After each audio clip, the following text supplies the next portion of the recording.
Hi friends, I am Koda Boy and today we will create a ping pong game. Exciting, right? So let's get started. First, we will select our backdrop. I am choosing the stars backdrop. You can pick any backdrop or sprite you like. Then we will get our main object. I am selecting the ball sprite. Next, we will bring the move 10 steps block from the motion category and put it inside a forever loop.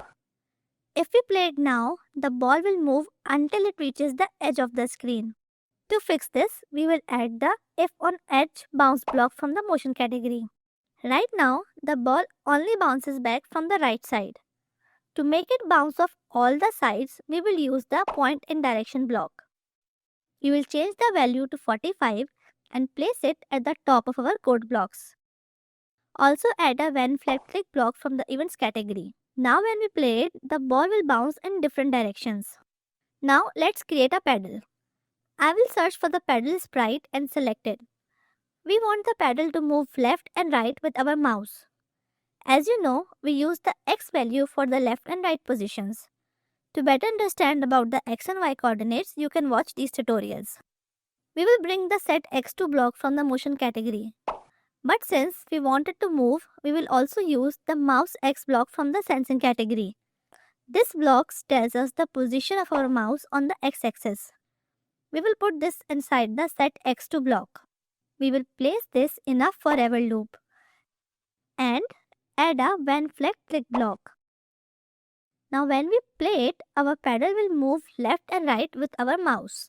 The next step is to make the ball bounce back when it hits the pedal. We will go back to the ball's coding area and use an if-then block from the control category.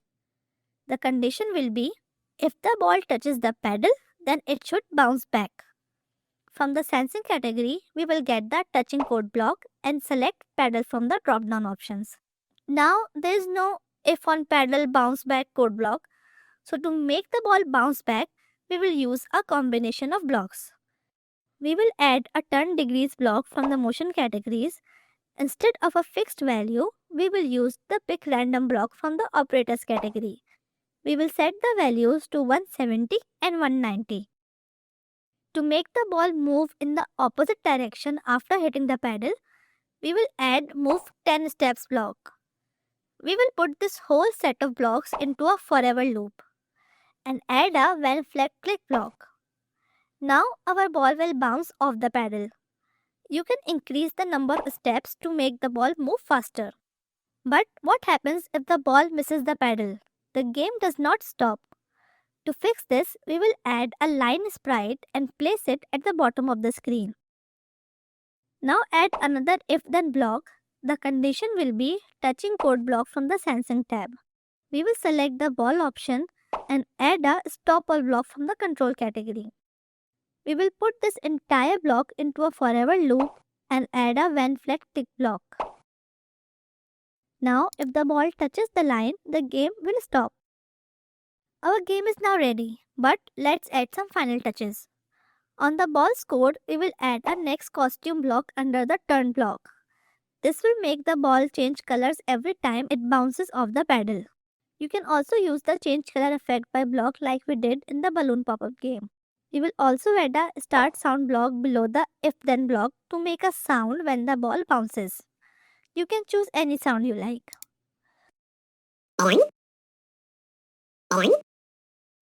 Finally, we will set up the score.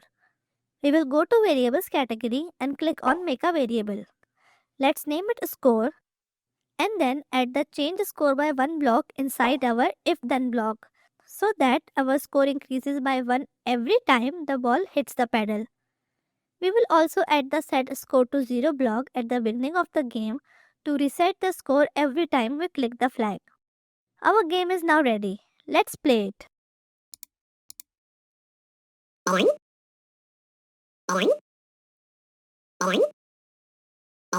So friends, how did you like this game? Isn't it interesting and fun?